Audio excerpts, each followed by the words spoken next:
The Art Beat, a weekly program putting you in touch with artists and arts events from the J.T. and Margaret Talkington College of Visual and Performing Arts at Texas Tech University. Hello and welcome to this week's Art Beat on KLZK 105.7 FM. I'm your host, Peter Martens. Happy to be here with you as always, coming to you from the campus of Texas Tech University and the Talkington College of Visual and Performing Arts. And we are continuing our summer conversation series with someone from the School of Music, Mr. Austin Glenn. Hello, Austin. Hey, happy to be here as well. Thank you for coming in and making the hot trek across the couple parking lots between the I've gotten pretty building. used to it with some of our trip planning. So I'm sure, yes, you do have to coordinate across buildings. So, Austin, your role in the School of Music is concert and ensemble manager. Is that? Yeah, that's right. Okay. That's right. All right. And what ensembles are we talking about, first of all, in the School of Music? So it is all of the large ensembles except for the Going Band. That's what Miss Debbie does. They need their own person. Right. Okay. So large ensembles. So this is the orchestra. Yeah, so we've got the two orchestras, the U.S. Show and the Sinfonietta. Okay. We've got the three concert bands and then the university band in the spring as well. Okay. We've got, I think we're up to 5 or 6 choirs now. We keep getting lose count, huh? Yeah, we've got a new jazz choir, a new gospel choir as well, and some of those they're still in some of the early stages, so they may classify more down to a medium ensemble depending on size. Okay. But yeah, and then we've got the jazz bands as well, and I also kind of help manage some aspects of the opera theater as well. Okay. So this is maybe not apparent to everyone listening, but just the simple calendar, just the scheduling for a year, right? It must be mind-numbing how complicated it is. There's, quite a few concerts to go to. Make sure everything goes all right. Right, and just to fit them all in, and I'm sure you have, different scheduling issues from, this set of instruments or this set of vocalists or whatever that you have to work around all the time. Hopefully you don't have to referee too much between the directors of those ensembles themselves, right? Do they get together and kind of hammer out the schedule? Yeah, and my coworker Dasha as well, she does a lot of the legwork in terms of just getting the calendar set. Usually about roughly the year before is typically spent planning how to make all those events work. But yeah, we usually have a big get together, usually in the spring, where we kind of hammer out who's going to have what concert and when, and kind of say like, oh, well, we could do this, but these guys are going to be gone for Going Band, or we could do this, but we couldn't move the percussion over to this building if we did this. So we kind of hammer mostly out in the spring and then kind of catch things as they pop up through the year. Okay, so you have logistics of people and things, it sounds like. Yes, yeah, especially the music program is growing just so much. So many students and so many concerts per day. I think back to when George Strait came into town. We were working on Sweeney Todd, collaborating with Theater and Dance on that, and we came across the issue of parking. And we said, okay, well, we could use the music lot for the shows, but we do have 11 events that day before the show. Before Sweeney Todd itself. Yes. So right before spring break and that sort of like into the semester, it can get pretty packed, especially once you factor in other events outside of my purview, like student recitals and things like that. And like George Strait. And George Strait, yeah, of course.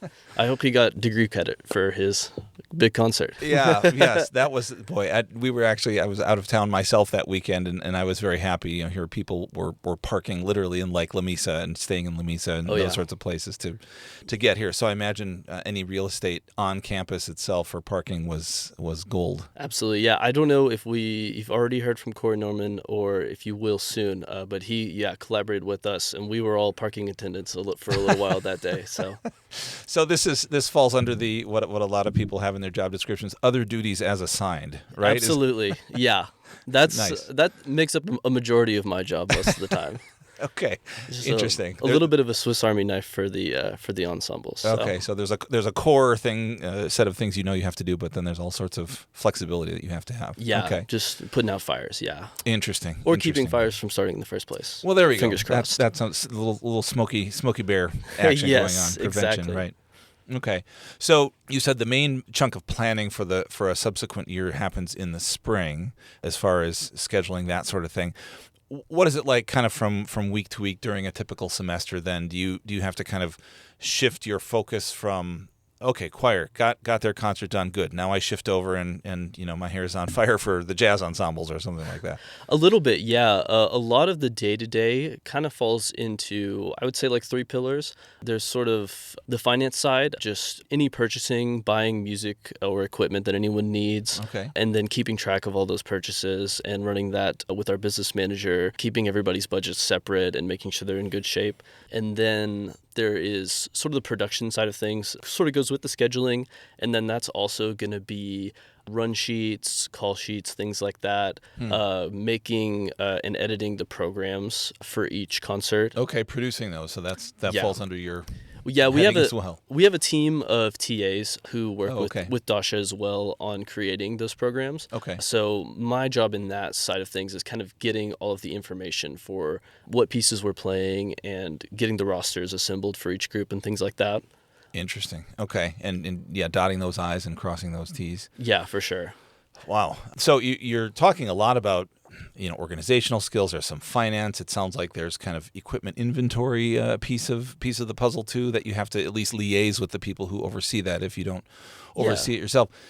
These are not skills that you learn as an artist or as a musician necessarily, and I can say that myself. What background, what's your experience that makes this work for you, or that makes this interesting to you? I guess that's another way to ask it. Yeah, I think this job was really quite a blessing for me because I was able to combine some of those interests and skills that I had picked up actually through the coffee industry. Oh, was interesting. one of my starting places. I have 2 degrees in music. I did tuba performance at Midwestern State for my undergrad. Okay. Where I actually met and studied with our dean first and foremost. Oh, sure. In Wichita Falls when Martin Camacho was there. Yeah. Yeah. Neat. Okay. And then I came here as well for my master's. And so that was where the music side of things is obviously a huge interest for me. Mm-hmm. But then after graduating, I worked in several coffee companies here in Lubbock. I started off as a barista and then kind of worked my way through to roasting coffee, green coffee supply and purchasing, barista training and things like that as well. And so that sort of introduced me to, it's a very like small business minded industry, unless you work, I guess, at Starbucks or something like that. But all the local coffee shops have a lot of that flowing through that really makes it down even to the baristas. But then especially as you start getting into like purchasing and inventory and things like that, you really kind of start to pick up on some of that from the owners and business runners and things like that. Interesting. Okay, so I will say that high levels of coffee consumption and intensive study in the arts do go together. Oh yeah, absolutely. In a lot of cases. But I think you've maybe taken it a little further than most folks, and you're connecting something that I've heard about, rumor about you, that your latte art is really at a very high level. That's and true. Now I'm understanding maybe a little bit why, because you've been there and you've had some experience. Yeah, it may be a little rusty right now, but I've gotten to work on it a few times even since I've left. So interesting. Okay, well, that's something that we always talk about in our buildings is communal spaces and kind of spaces that students can relax for a moment or two between, as they're running back and forth between things. So maybe there's an entrepreneurial opportunity for some small great. coffee business going on there. Yeah, a little coffee shop in that lobby out there. That would look pretty good. Yeah, I think so. Okay. Well, we'll put a pin in that and have some meetings about that and see what comes to fruition. Okay, so then coming back into the music sphere, into the School of Music, and specifically from the coffee industry, what pulled you in that direction? Yeah, well, I should mention as well, I think the next step after coffee, or actually in the middle of, but that was sort of that connecting bridge for me, was we formed a board for the Lubbock Civic Orchestra, where I'm a player. Gotcha. And I kind of got involved with that process as well. That was sort of a little bit of a crash course in some of the other administrative and budgeting areas as well. And so that was really interesting to see all of that kind of come together and take shape and make some mistakes and learn some new things and things like that. And then, that was sort of reintroduced me to a lot of the people at Texas Tech as well. And then I was able to kind of make those connections, hear about this job opening. And I think I had the skills to do this job. Mm-hmm. And I should also mention as well, my wife is an accountant. She's a CPA. And I, was just seeing and bouncing off things as she was studying for that.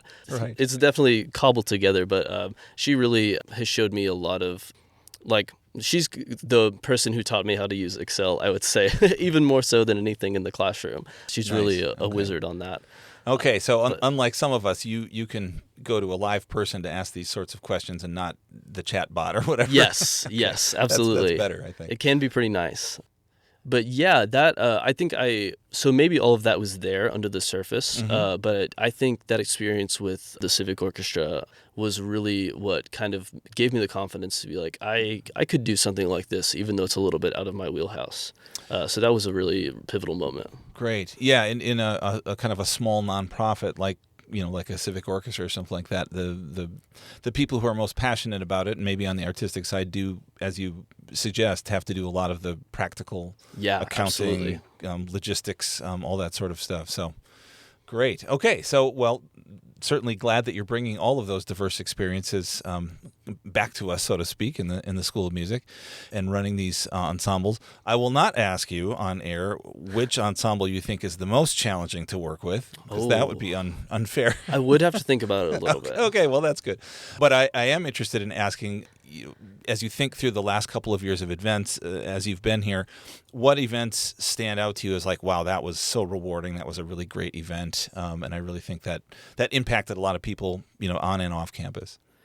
Yeah, I think the first things that come to mind are probably our Ignite series. Okay. Just seeing the sheer number of performers, I think it's been over 700 both of the years I've been involved, is just crazy. And to see how well run it is, they're able to transition so quickly in between pieces for all these different ensembles. I think that's been really, really cool to see on the back end as well. Okay. And then also seeing the impact that brings with the elementary school shows as well. It's just very amazing to see how excited the kids get, especially when the Going Band comes out. Right. And then that also finishes up with the gala event tied to it as well, and just what people are willing to do for the School of Music, and like how we're also reaching and benefiting from our community as well is very cool.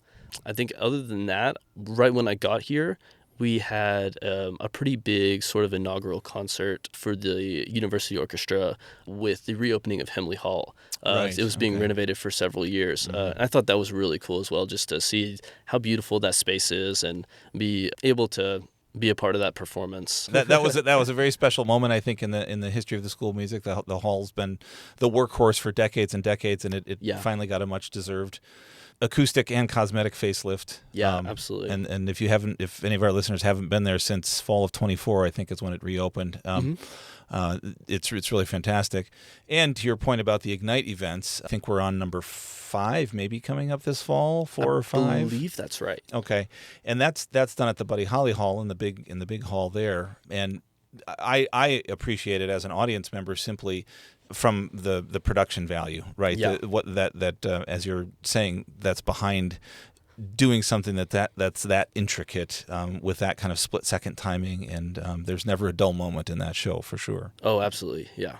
And I'd love to come and sit with the elementary school students for one of those performances, because I'm sure they have a whole different experience than those of us who've been going to concerts for a long time. Yeah, they're very excited. I think I'm sure a lot of listeners will resonate that we have this sort of like classical music experience that you expect of like, oh, well, you have to go sit down and you can't clap between musics, right. In between movements. And so I think having someone start playing directly behind your head right after the last piece, I think it can really, bring a new life to some of those traditions that we have. So. Right. Yeah, and that all doesn't happen by accident, right? It's not someone guessing when they should come in. It's very, very tightly coordinated, right? Yes. Yeah. Lots of headsets. Yeah. Right. Well, goodness, Austin Glenn, it's been great to talk to you, and our time has just flown by here. So I want to thank you for joining us on the Art Beat, and for continuing your great work juggling all of the many, many balls it sounds like you juggle as the ensemble and concert coordinator, or manager, excuse me, in the School of Music at Texas Tech. Yeah, absolutely. Thank you for having me on. I appreciate it. All right. Good to talk to you. We'll see you around. Sounds great. Bye-bye. Bye. The Art Beat, a weekly program putting you in touch with artists and arts events from the J.T. and Margaret Talkington College of Visual and Performing Arts at Texas Tech University.